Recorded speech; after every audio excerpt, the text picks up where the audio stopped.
Histoire du soir, page 54.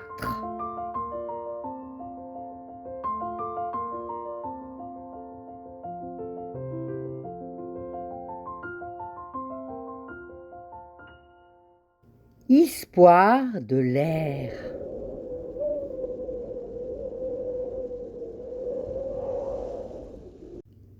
Thème 5. La résonance.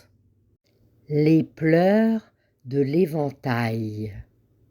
C'était dans l'ancien temps, dans une cour royale, une noble comtesse au destin de Vestale, depuis son plus jeune âge traçait leur avenir aux puissants courtisans friands de découvrir les secrets du futur ficelle du destin quand la fille lisait les lignes de leurs mains.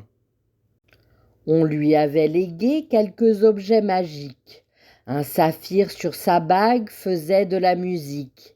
Un joli éventail qui prédisait le temps lui servait très souvent de précieux paravent, pouvant la préserver des yeux les plus avides qui voulaient l'enlever pour leurs projets cupides.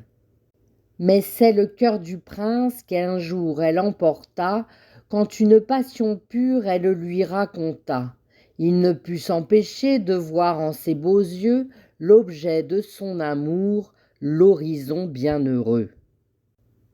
Comme cadeau de mariage, elle osa demander de ne plus être esclave des autres destinées, voulant vivre naïve sans se préoccuper de l'accablant fardeau de la fatalité. Le prince lui accorde, ils vivent ainsi heureux, font de jolis bambins honnêtes et courageux.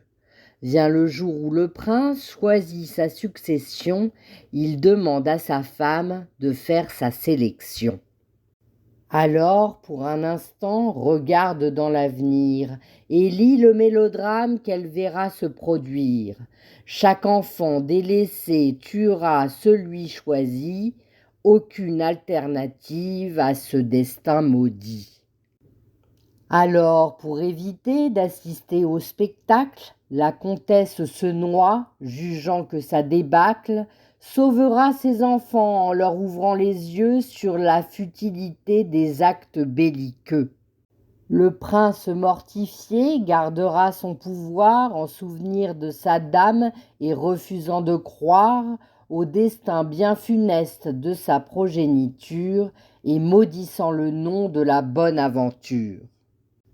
Depuis ce jour il longe les murs du palais, caché sous l'éventail, symbole de ses regrets, sur les pans des nuages et de l'eau en averse, baigné par son malheur quand ses pleurs le traversent.